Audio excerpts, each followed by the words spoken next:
Welcome. I'm Michael Bickert. Thanks for joining me today as we explore concepts to improve your management style, your management skills, and grow your business. Before we get started, I always like to remind you to grab a notepad and a pen and make a commitment to yourself that you will pause the video at some point and jot down a note and some kind of actionable item, some task that you will implement in your business today.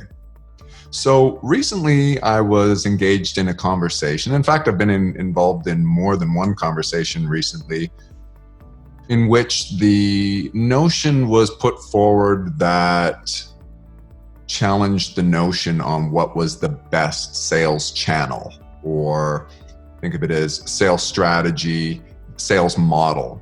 What is the best way for a business to improve its sales, and specifically, should a business have salespeople or not?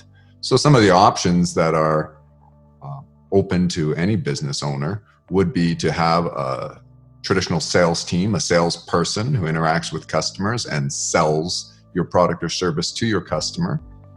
Of course, you could also do something more like a virtual sales process, in which your customers engage with you through e-commerce. They go on your website, and we've talked in other videos regarding how you can have a virtual sales process and rely upon your website to demonstrate the value to your customers and count on them sort of organically deciding to make a purchase from the information available on the website. And then there's, of course, customer service, and there's degrees between those extremes.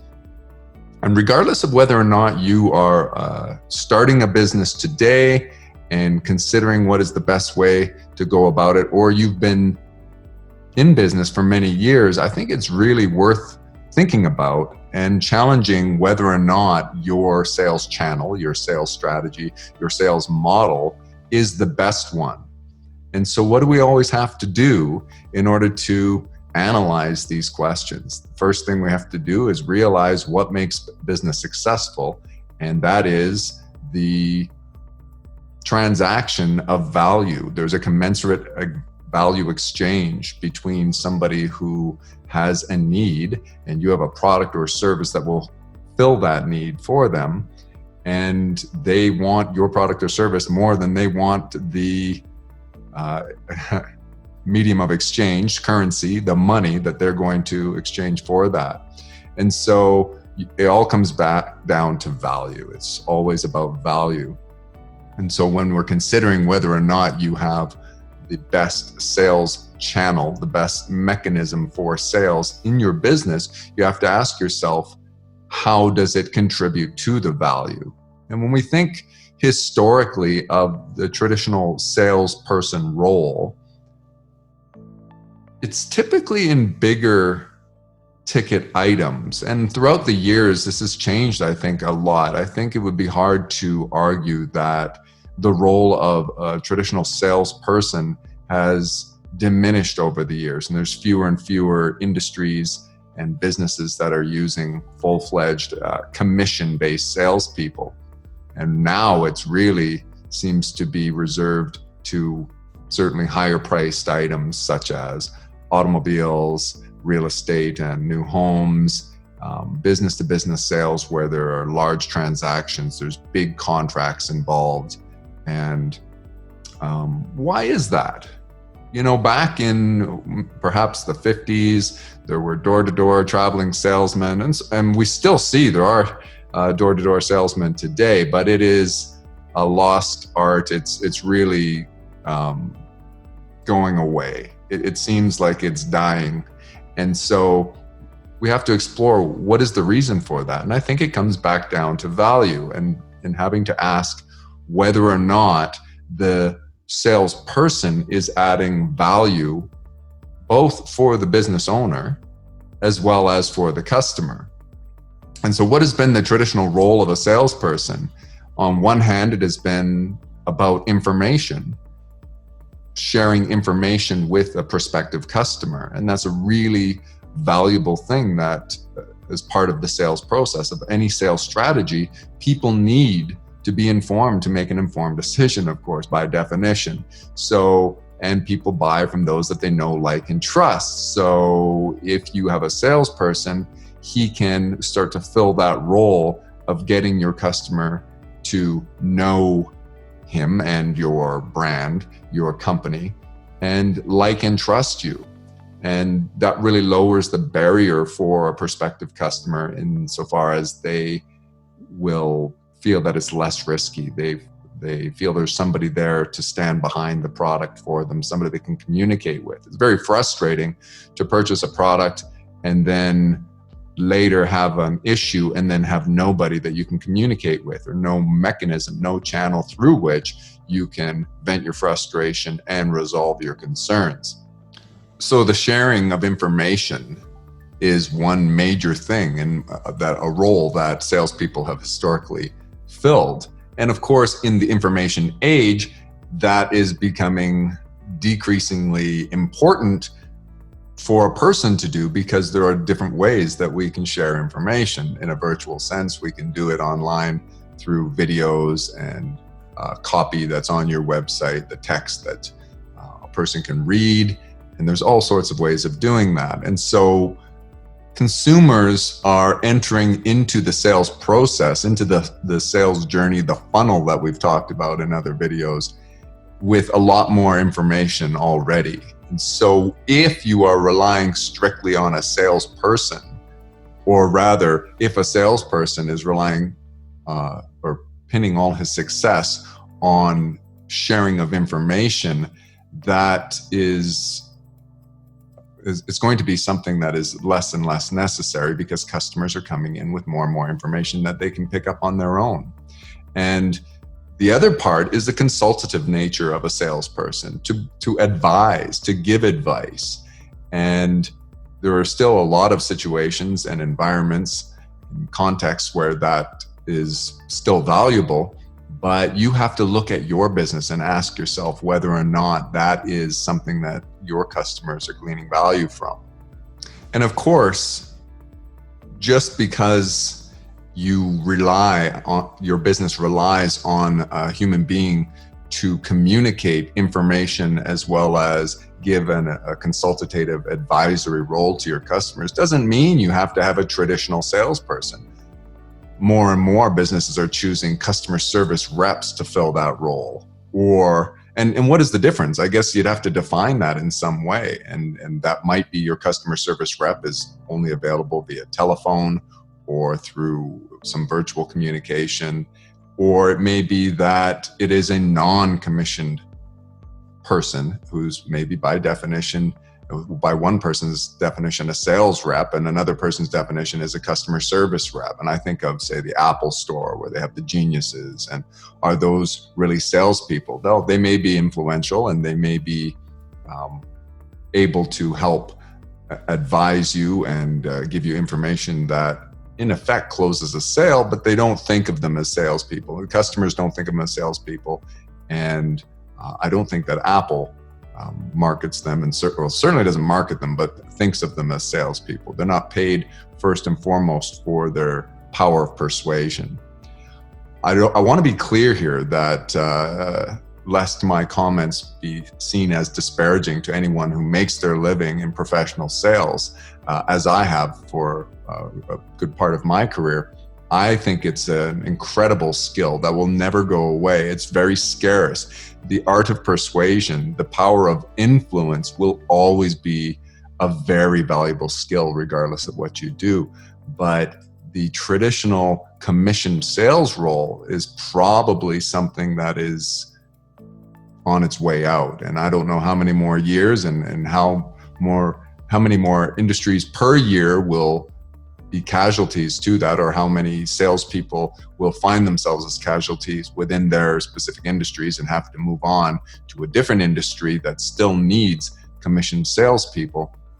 The purpose of this video is for you as an entrepreneur to look at your business and ascertain what is the best channel for you to use. Even if you've been using a commissioned salesperson, or maybe you look at businesses around you that are similar to yours and they use commissioned salespeople and you think you should. That isn't necessarily the case. It all comes back to value.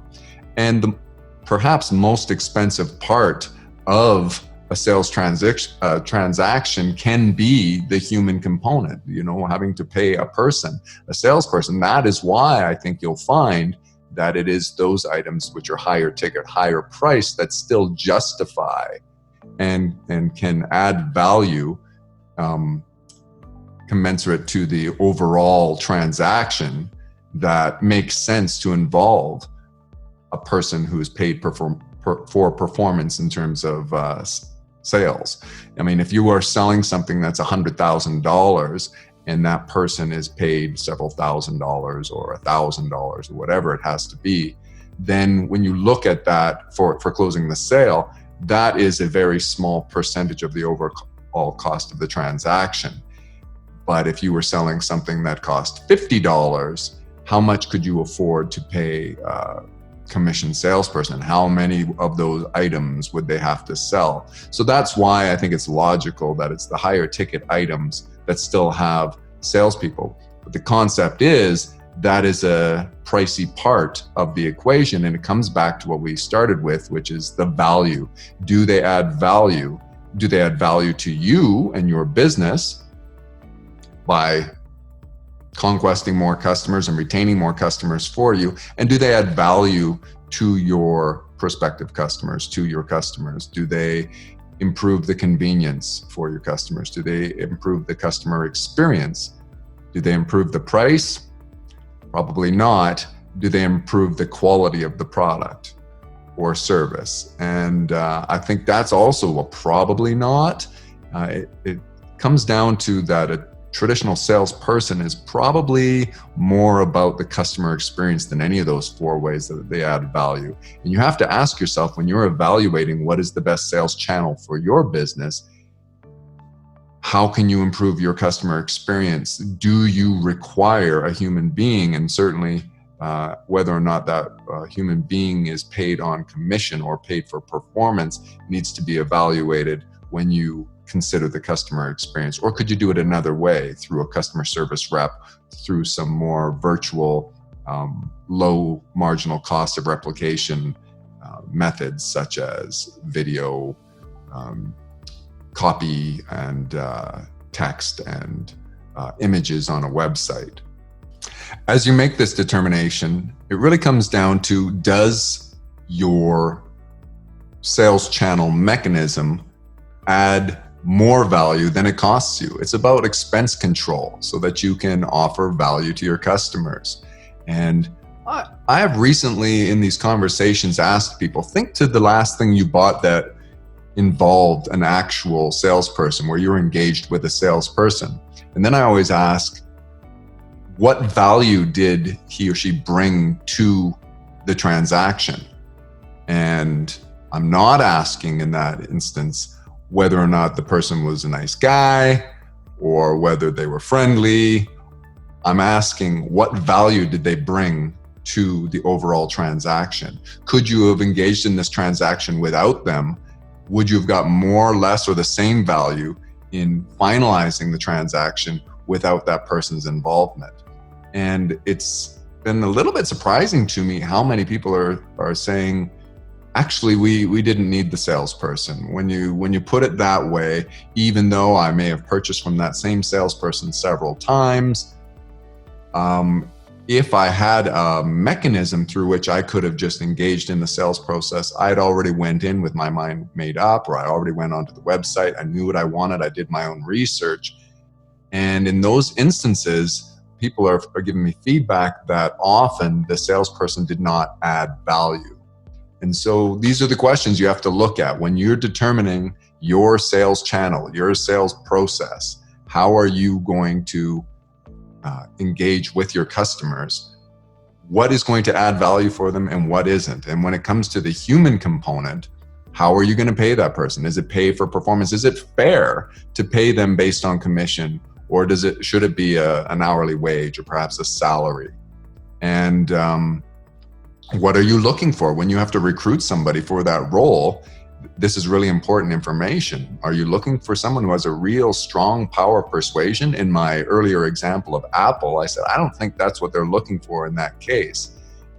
Maybe what you need is somebody who's very friendly and who just has a real desire to please customers, but isn't particularly influential and not a great closer per se.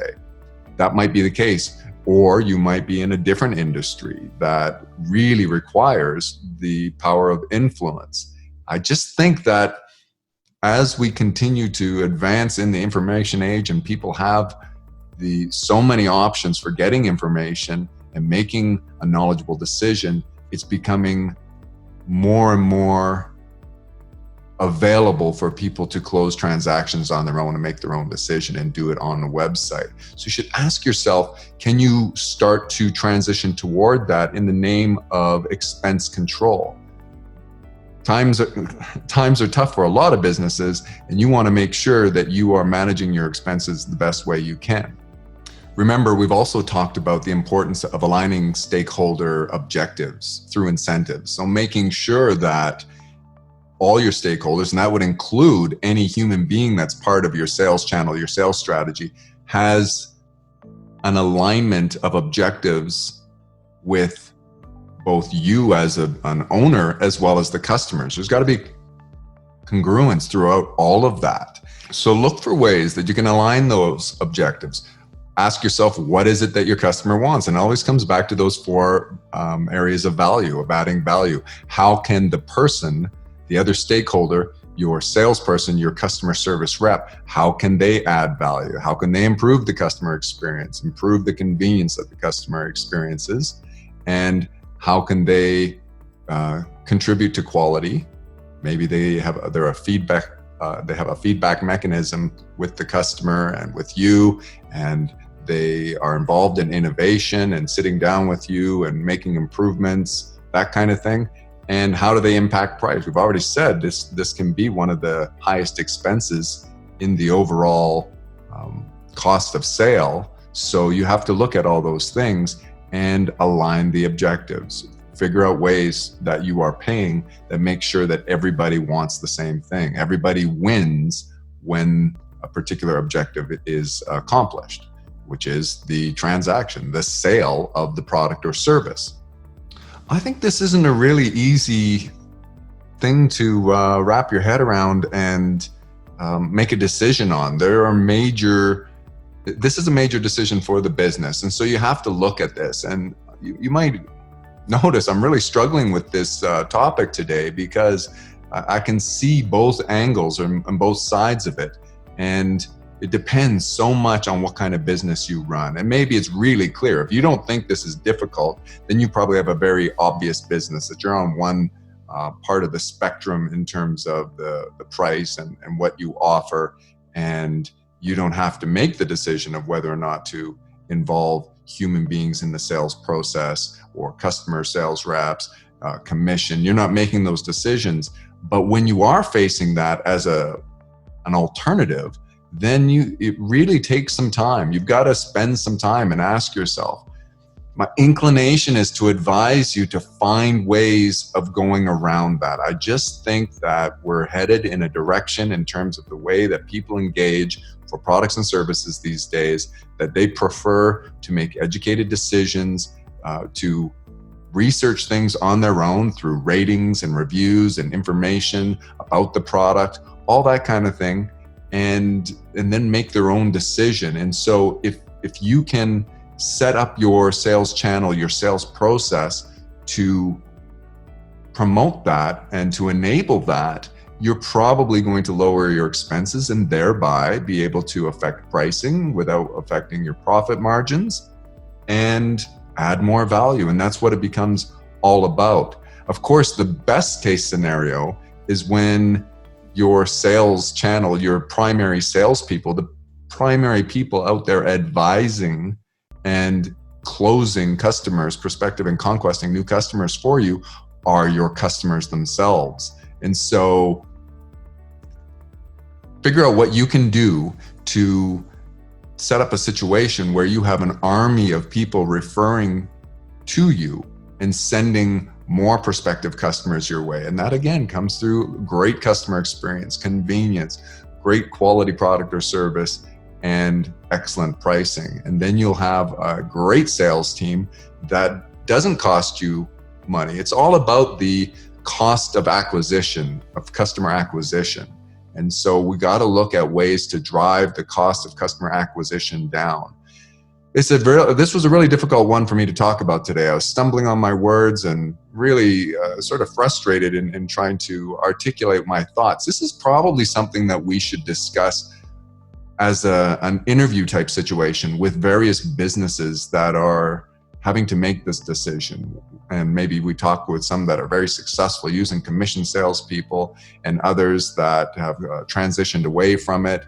I'm trying to communicate with those who are considering which makes best sense for their business. Even if they've done it one way for many years, are they noticing that it's not as engaging and not as effective as it once was, or that the cost scenario just doesn't make sense? The cost of sale is now out of control. These types of things. These are real challenges that I know that you're facing, that various businesses are facing. And so I apologize for stumbling through this one a little bit today. It's just my brain is kind of racing ahead of my mouth a lot of the times where I'm considering this and sort of mulling it over, putting myself empathically into your shoes. And I am very cautious on making a recommendation, giving advice on it. Instead, I have to say, you've got to evaluate. Of course, you've got to go back to your business model. You've got to look at the numbers and see what makes sense. And it all comes back to value, value, value.